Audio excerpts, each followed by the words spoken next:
Okay, this piece of paper here shows how to lay out the full 4x8 sheet of plywood and get all the pieces that we need out of one sheet. The first cut we're going to make is this one here, and then the second cut we'll make is this cut. And we're going to do that for a couple reasons. One, we want to make sure that these two pieces and all these are the same length, and we want to eliminate the factory edge of the plywood. So in order to get rid of the factory edge, we need to make the first cut a little bit wider than the 31 inches that the paper shows. So we'll set the blade at 31 1/4, and we'll cut this piece off first, and then we can set the blade at 34 7/8 and cut this section off here.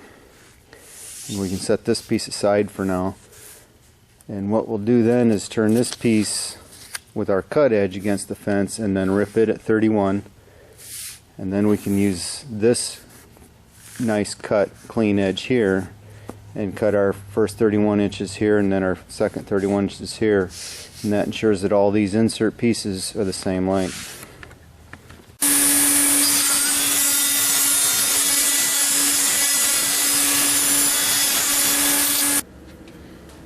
We'll run it through this way and cut this piece off.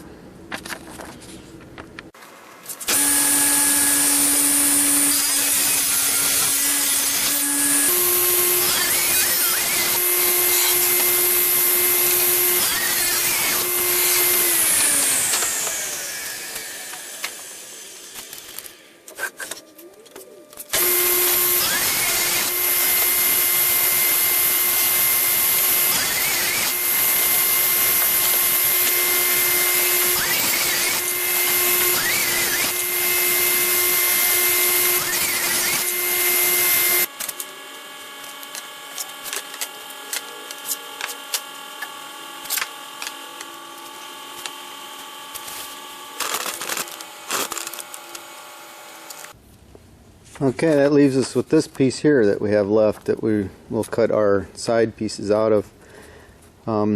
As you can see, I designed the outer shape so we can squeeze these together as much as possible to get them all on one sheet of plywood. The only thing I don't like about this method is that the face side is on both sides, and what that means is when you cut these out, you have a face side. You can't stand them up like this and put your shelves in between. You have to stand them up like this, because there's not a true right and left.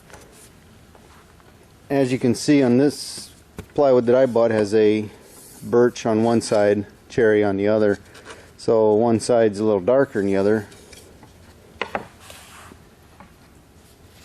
And when I stand these up, when I cut them out and stand them up, I'll be like this. I'll have a dark side in and a light side in, dark side out and light side out.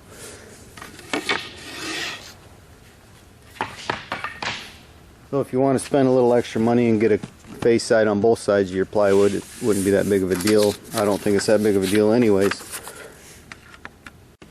And obviously I can't cut this on a table saw. We could use a jigsaw, mark it out and jigsaw along here, but personally that leaves a kind of a dirty edge, I think, and it's hard to get it straight and sanded.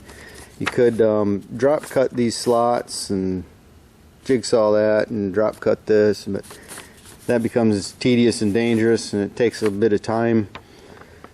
So what I'm going to do instead is I'll draw this shape out on the plywood just for one. I will screw cleats to the back side, or clamp cleats rather, so I don't have to put holes in my piece, and I'll use a router to make all these cuts, and that'll give me a nice straight clean cut. Then once I have the outer shape cut of one, I can flip it around on top of the remaining piece and use that as a jig and route the whole thing out all at once. Okay, now that I have this all drawn out, I'm going to, I will use this jigsaw to cut along the line as close as I can. I'm not going to try and get real close or real accurate and be straight, because I'll trim it off with a router later like I discussed. I just want to do it with a jigsaw first, so I'm not plowing a 1/2 inch router bit through a full 3/4 plywood and try and route it all out at once. It's just hard on the bit, hard on the tool. It's better if you trim it close. And now the angle parts on this on this shelf here. I don't really have defined on the prints. You can make those angles anything you want. Like you can see here, I originally drew it to this point and I decided to give me a steeper angle there. But you just want to make sure that when you cut this piece out and you turn it around onto the piece that's left over, it still fits and you can still get a second piece out of it.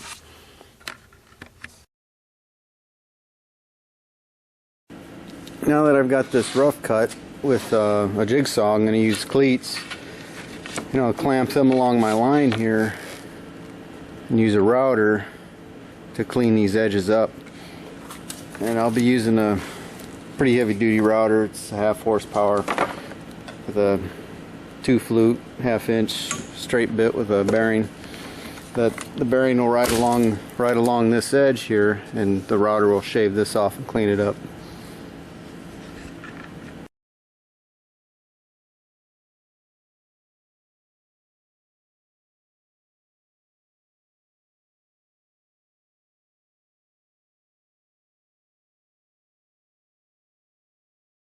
Now that I have this piece all shaped here, I'm going to use a 4-inch hole saw to cut these holes, and then I'll use a router to cut the straights, and that'll put my decoration in, and plus it makes it a little lighter.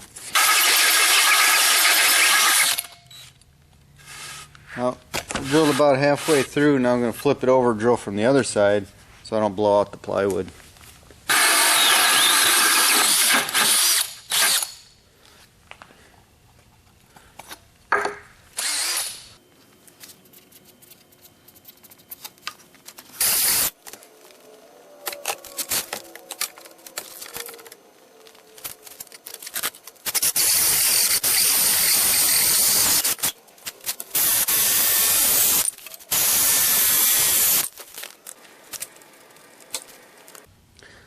Okay, now I have my decoration slots cut, and on this one you can see I went a little too far into the curve, but I'll blend that in with a drum sander here in a minute. But now I'm going to sand off the rough edges with a block sander, round these off a little bit, round the points off up towards the front. We'll clean it up, and then I can use this for a pattern for my other side.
Okay, now that I have this side piece cut and shaped the way I want it, I can lay it onto the piece that's left over here and use this as a router pattern to route out the other side. But before I do that, I'm going to drill these holes that I need in this piece, and that'll do two things for me. One, it'll allow me to screw these pieces together so I have a tight fit when I route this and the parts aren't sliding around, and it also will mark the holes that I need in the other side. Now you see for the shelf here, the actual workbench surface, I have a whole bunch of holes vertical here. You don't need to drill all those holes, just pick what level you want your countertop to be at and just drill the holes there.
Again, I rough cut the main shape with the saber saw, and then so I'm not routing off so much material.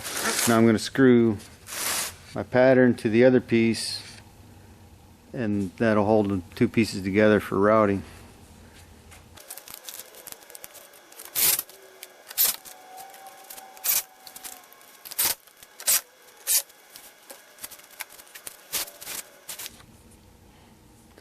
Okay, now that I have it screwed together, I can come back in with my drill and drill out the rest of these holes so they're all lined up together. In order to get my router bit into this section of the pattern, I'm going to use a 3/4 paddle bit so I can put the router bit straight through.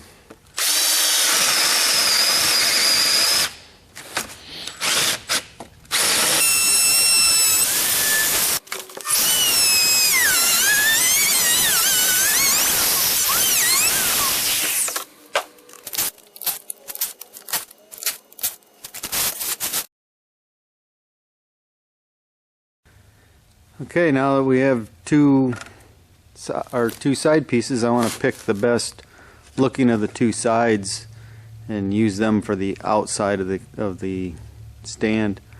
But before we assemble anything, I want to break these edges along here. I'm going to do that with a 1/4 inch corner round and route out both sides of these sides so that just gives it a cleaner, smoother look.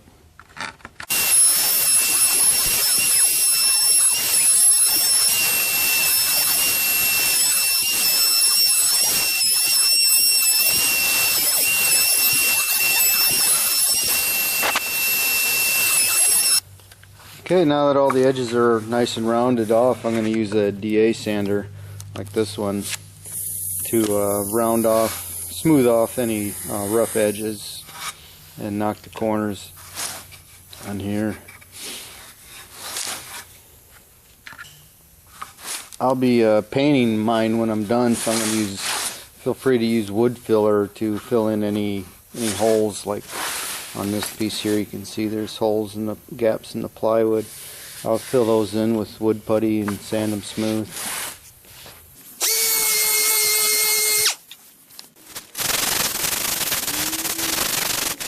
Okay, now that I have my two sides all sanded and ready to go, I'm going to work on this top shelf here. I want to pick a clean edge for the front, make sure there's no holes or gaps. And what I want to do is quarter round over these two edges, so I have a nice rounded edge on this front of the shelf. I'm also going to round this back corner here, because the reason that these are spaced out away from the back edge here is so if I have equipment sitting up here, there's room for the cord to run down through here and plug in, and this cabinet can still go all the way against the wall. And you can see here I've moved that cleat forward so that's I've set my drill press up with a fence so it drills exactly 3/8 of an inch in from the edge, which is half of the 3/4 piece that it'll be screwing to.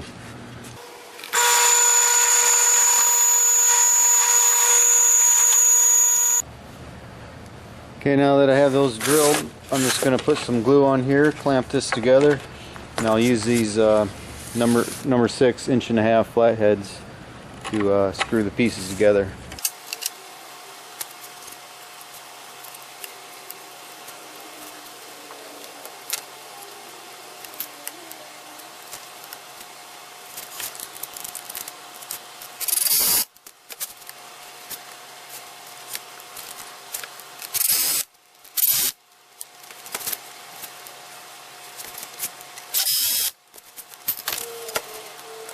Now, just like the sides, I'll sand these off nice and smooth, and that'll be my top shelf.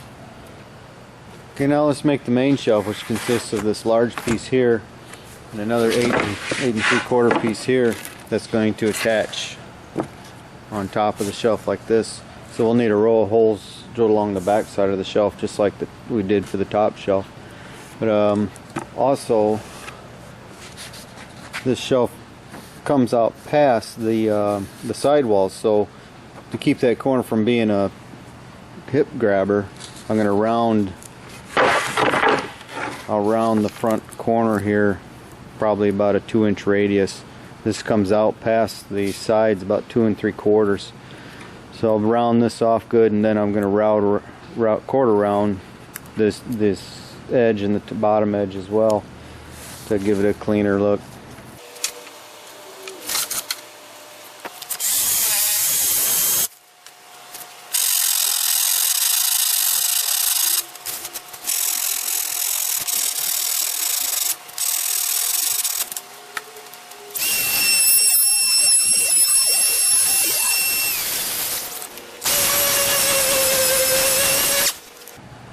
Okay, the back piece here, I went ahead and rounded over the top edge of it. I'm also going to use a 2-inch hole saw and put a hole in the bottom corner on each end to run power cords through for my solder station. And there's our main shelf for the bench. Okay, now we want to make the braces for these here, the bottom 2 braces, and they consist of the 2 3-inch and 2 of the 2-inch wide pieces that we cut earlier. And we'll mark and drill holes along the edge of the 3-inch pieces, 3/8 of an inch in on center, and we'll attach the 2-inch piece to them just like this. Okay, the last few pieces that you need to do is the 2 cleats, which you need to drill a series of holes 3/8 on center line, and I went ahead and rounded over the exposed corner, just one of the edges. Then the front brace for the bottom section of the main shelf, it'll sit on here, and I rounded and sanded over the bottom edge as well. And then the last piece is the main support or the lower support rather, for the cabinet, and I rounded both top and bottom edges to make it nice and smooth. And once that's complete, we're ready to assemble. And to assemble this, we want to put our cleats that we have cut about 3/8 below the row of holes that we drilled earlier. My shelf is going to be at 46.5 inches. The thickness of the shelf is 3/4. So I want to put the top of my cleat at 45 3/4.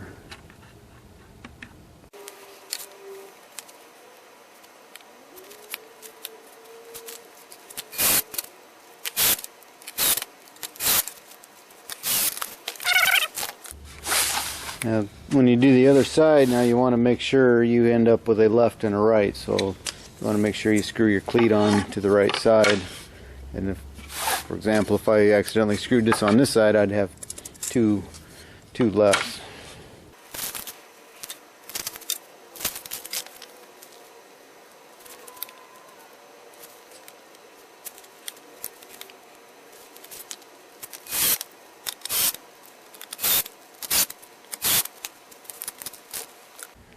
To assemble the side to the shelf, the first side, I'm using the 2 leg brackets here as just a temporary foot to hold the side upright for me, because I don't have anybody here to hold it for me. And then I'm using the lower bracket or lower brace as a spacer here, because I want the back of this 3/4 up from the back of the side piece for power cords and things to drop through. But I want to put glue here, glue on this edge, and glue on the bottom of the top of the cleat, and we'll put this in place, clamp it, and screw it together. And then after that, we'll stand it up and assemble the other side. Now I'm using a number 6 1.5-inch screw. It's usually with number 6 you're pretty safe and it won't split the plywood going into the end grain, but if you want to make sure that you don't have any splits, you can pre-drill the hole with no larger than an 1/8 inch bit. And if you're using number 8 screws, you definitely want to pre-drill the hole, because you will split the plywood. After the first side's assembled, you can use the same braces and clamp to the bottom of the second side, stand it all up and just clamp it together. And of course you want to glue this side the same way as you did that side. And don't forget to maintain your 3/4 of an inch inset here.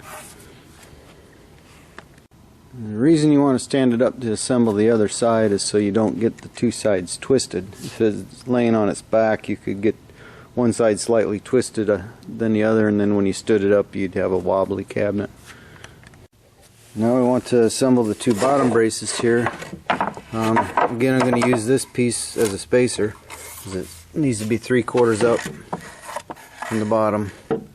We'll screw that on there, this one on that end, clamp it in place nice and straight, and then screw it. And then the other one braced is going to go this way where these holes are drilled back here.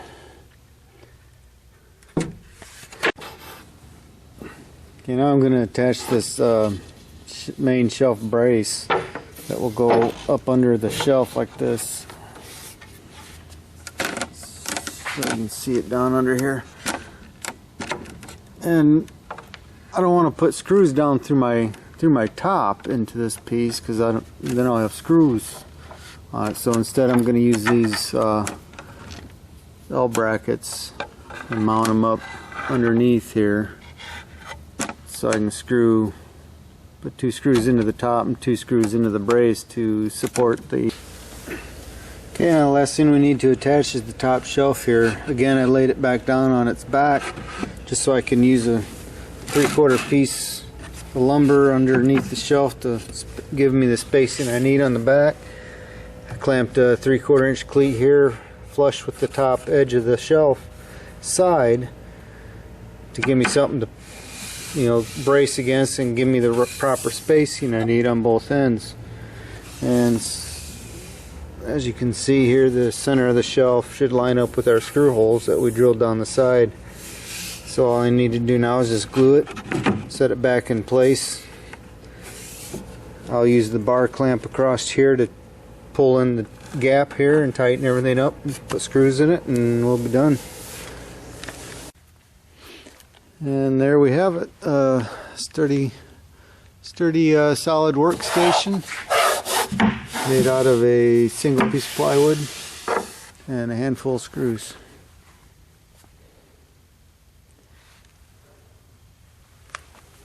Now all that's left that I'm going to do to this is clean it up with some sandpaper and give it a coat of paint.